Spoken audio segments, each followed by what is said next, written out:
باش خوندەکارین هێژا ez mamosta Hesenim em ê îro waneya şişan ji pirtûka zimanê Kurdî refa heftan bibin. Waneya me îro hem wêjeyî ye hem jî dîrokî ye. Ser keleha finikê waneya me diştagile keleha finikê ji xwe me got waneya me îro waneyek dîrokî ye û hem jî wêjeyî ye. Ji ber ev keleh bermahiyeke dîrokî ye ji bermahiyên Kurdistanê ye.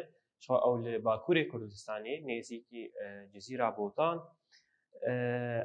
ev keleh yanî weke taybetmendiyê wê cihê wê girîngiya wê dîroka wê çawa ye ev keleh di cihekî di demekê ji demên borî de cihekî pir stratejîk hatibû avakirin ji ber ku ew li nêzî Cemê Diclayê hatibû avakirin li ser çiyayekî derdora wê jî hemû deşt û gelî û gir hebûn yanî di ciyekî de hatibû avakirin ku gelek rên bazirganiyê tê re diçûn ji ber ku ew nêzî Cemê Diclayê hatibû avakirin ji xwe em dizanin yanî rên bazirganiyê kerwanên mirovên berê bêhtirî xwe di ku derê derbas bûn di cihên ku av lê peyda dibû. Ji ber vê yekê jî gelek bazirgan û kerwan wê derê re diçûn her wiha jî girîngiya keleha fenikê çi ye ji bo Kurdan bû weke parastinekê ji êrişê zordara û dijminan û dema mirov li ser keleha fenikê rûdinê yanî dikare derdora xwe hemû bibîne ji ber ku ew weke me gotî li cihekî bilind ji çiya hatiye avakirin ji ber vê yekê dikare hemû tiştê li derdora xwe bibîne. Niha jî em ê werin waneya xwe bixwînin em ê waneya xwe bixwînin ka çi agahî ji me re ser vê kelehê nivîsandine em ê bixwînin û nas bikin. Pirtûkên xwe vekin ser û pela 25 em ê dest bi xwendinê bikin.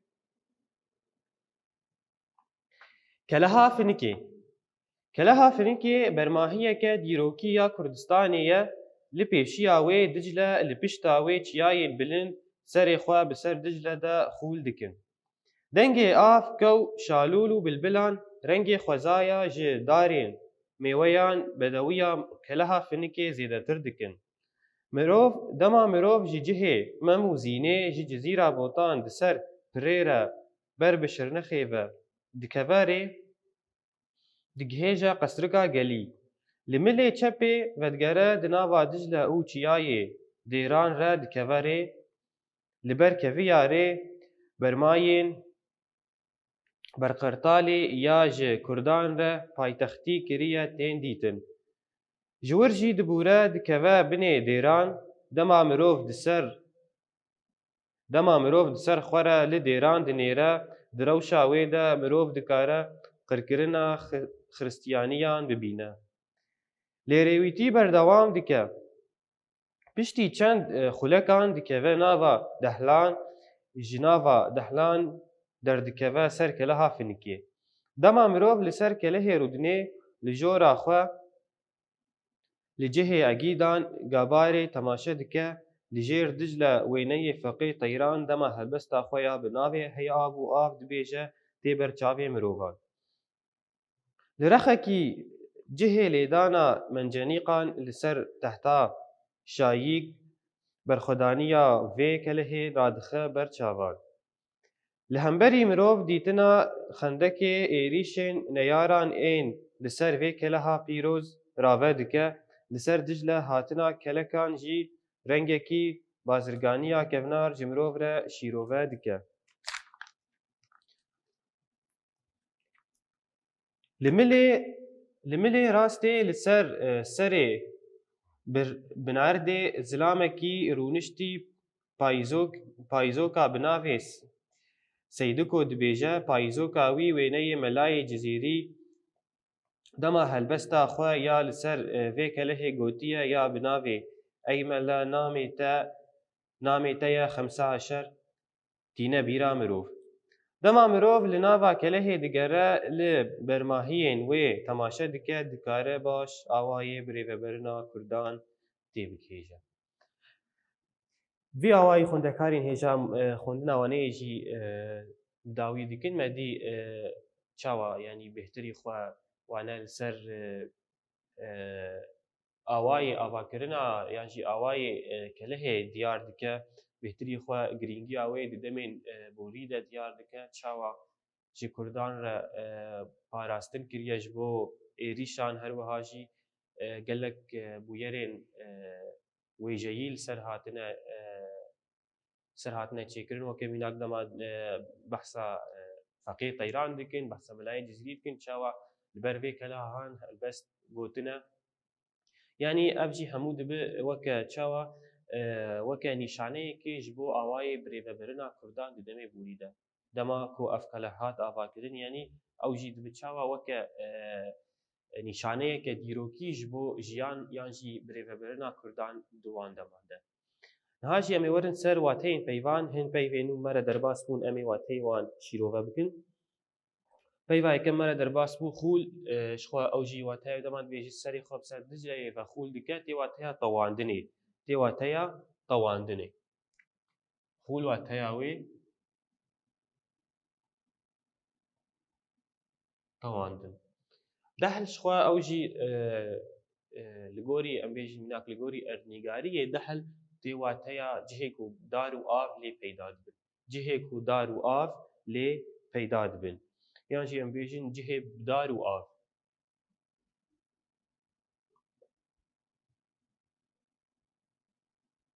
Cihê bi dar û av. Peyva sêyem mencenîq. Mencenîq çi? Mencenîq ew jî amûrek ya di cengan de di şer de hat karanîn di devê berê de ev mencenîq ji daran pêk tê. Ji daran pêk tê karanîna wê ji bo çi bû? Ji bo mînak em bêjin di demê berê de mirovan ji bo parastina xwe xendek dikolan. Ew xendek dibû weke em bêjin sînorekî di navbera wan û dijminan de ku dijmin nikaribin nêzî wan bibin. Divê demê de çawa dikirin mirov em bêjin kesên ê xwe dîcih yan dijminê ku derbas bûyî çawa dikirin mencenîq çê dikirin. Mencenîq ew jî wek me got amûrek ji daran tê çêkirin. Çawa tê bikaranî mirov kevira yan jî pê tê agir dixe wê mencenîqê de û biriya mencenîqê wan keviran davêje cihekî pir dûr. Yani ji bo çi hat bikaranîn ji bo dema ku em bêjin bixwestan mirovan bixwesta êrîşî kesê li aliyê din ji xendeqê bikirana kevir yan jî pê tên agir dixistin hundirê mencenîqê û davêtin aliyê wan. Yani vî awayî dihat bikaranîn yani em dikarin bêjin weke şîrovekirin jêrî amûreke şer e ji daran tê çêkirin ji daran tê çêkirin gogên agir û kevir biriya wan tên avêtin. Biriya wan tê avêtin. Em bêjin amûreke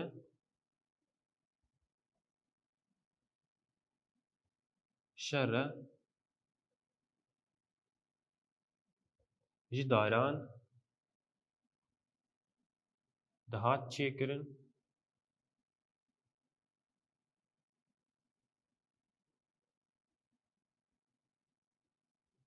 gogên agir û kevir pê dihat avêtin.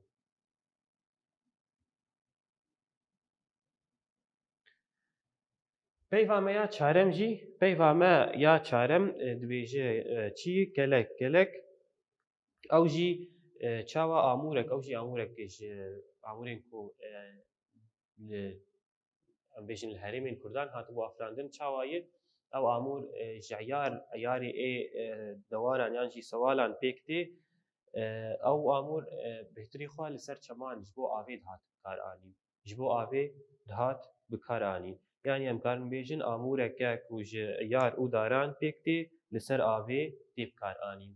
Amûreke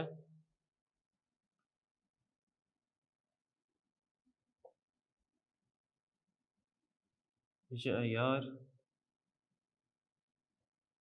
û daran pêk tê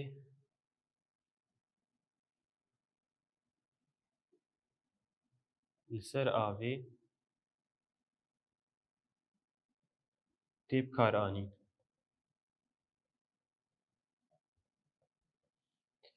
پەیڤا me ya pêncem jî berqertal. Berqertal xwe me doneya dîk bû. Berqertalê paytextî ji Kurdan re kiribû, yanî ew jî tê watiya ku cihek e. Ew xwe navê gundekî Kurdî ye, gundekî kevnar e. Berqertal çi? Gundekî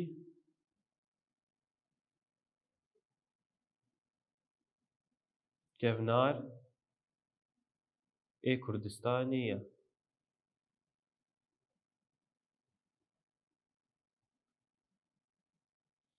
Kevî ji xwe kevî tê wateya rex yan jî dema em bêjin kevî yanî kêlek, kêleka tiştekî yan jî rex wî.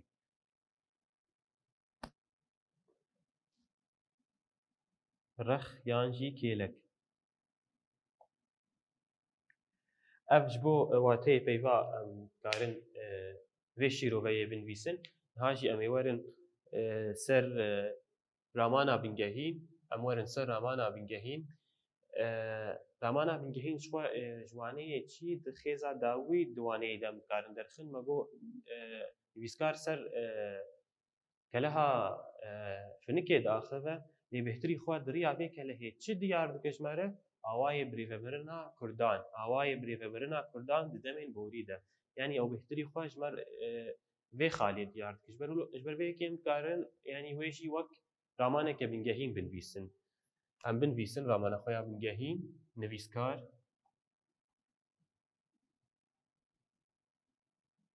awayê birêvebirina Kurdan di demên borî de diyar dike.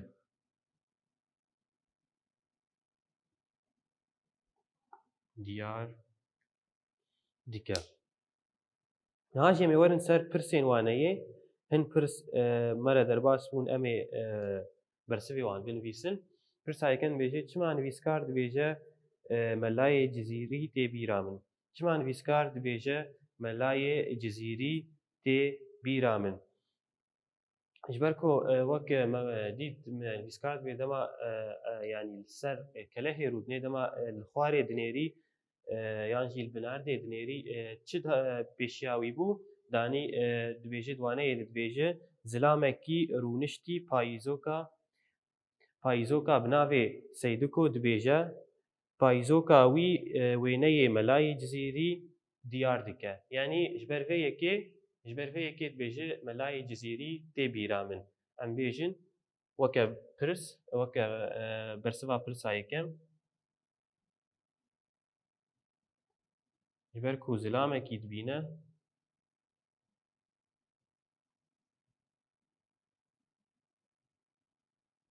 payîzoka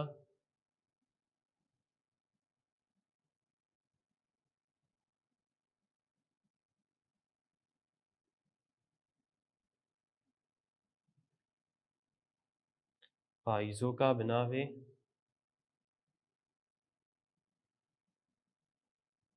Seydiko dibêje. Pirsa duyem dibêje çi dihêle ku em zanibin êrişên neyaran çawa pêk hatiye yan jî çawa pêk hatine. Çi dihêle ku em zanibin çawa êrişên neyaran pêk hatine. Ji xwe me xwend di waneyê çawa mencenîq li wir hene her wiha jî xendek hatine kolandin. Ev jî ji me re diyar dike ku çawa êrişê neyara hatine yan jî ser vê kelehê de hatiye. Ji xwe me şîrovekir jî dema me peyva mencenîq wateya şîrovet kir çawa êrîş de hat kirin. Yanî bawakî Kurd em dikarin bêjin biriya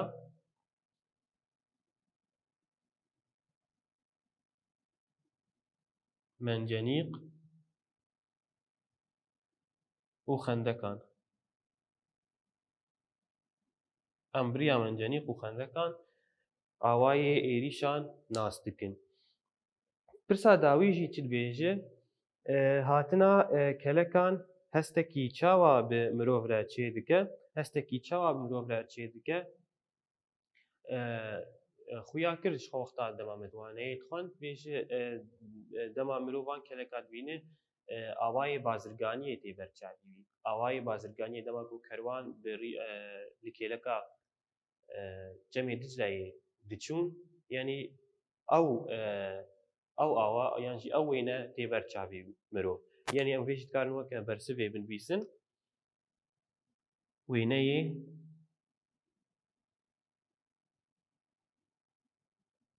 بازرگانیە وێنەیە بازرگانیە تێ بەرچاوێن مرۆڤ نهاژی ئەمێ وەرن سەر خاڵامەیە ڕاستەنویسێ خۆژی بناوێ بهنۆکەیە مەگۆ بەریانەها مەگۆ ڕاستەنویسێدا ئەم چت بن ئەم ئاوایە نویسا ڕاست چاوە ئەم نویساخوا بە ئاوایەکی ڕاست بنویسن دریا چرە دریا ڕاستەنویسێ شخوا بهنۆک دەما بێژین بهنۆک ئەو ژێکی خاڵبەندیانە بهنۆک نیشانەیەک کەنگی تێبکارانی دەما مرۆڤ نویسەکێت خوینە دەما کۆ نیشانەیە بهنۆکێ ببینە وێ دەمێ بهن بەدانەکە کورد چێ دکە بهن بەدانەکە کورد پشترە دیسا خۆناخوا بەردەوام بکە یعنی ئەم میناکێکی بێژن وەکەلڤێ دەکێ ئەم بێ میناکە هاان ببینن بەرسەوامەیە یەکەمدە ji ber ku zilamekî dibîne bêhnokekê em dinivîsin piştre em berdewam dikin ji ber ku zilamekî dibîne payîzoka bi navê Seydiko dibêje yanî vê de em disekinin lê hevoka me bi dawî nebûye hevoka me bi dawî nebûye ev karanîna bêhnokê ye ev bi karanîna bêhnokê ji bo ku em bêhinvedaneke Kurd çê bikin piştre dîsa em ê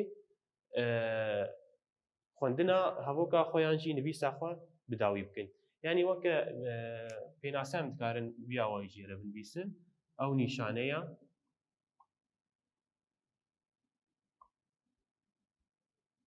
ku ji bo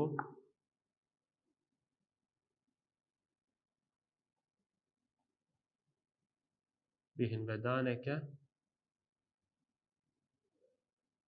Kurd tê bikar anîn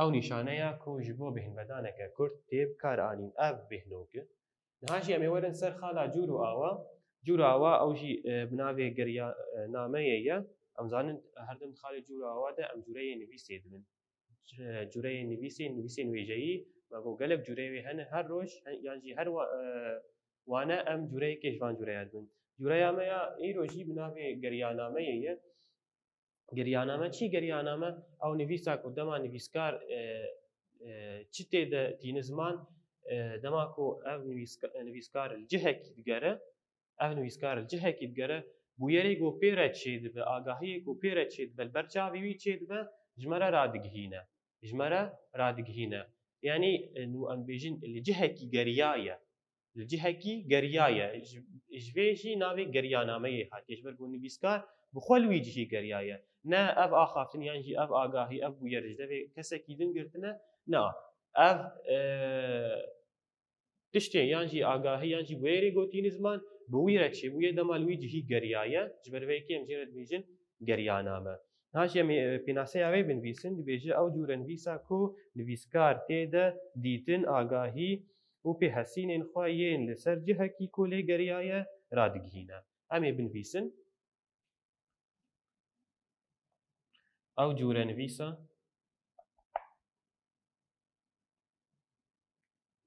ku nivîskar tê de agahî û pêhesînên xwe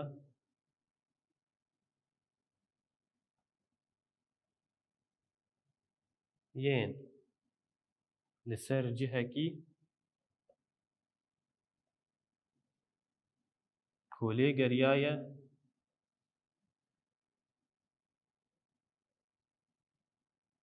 radigihîne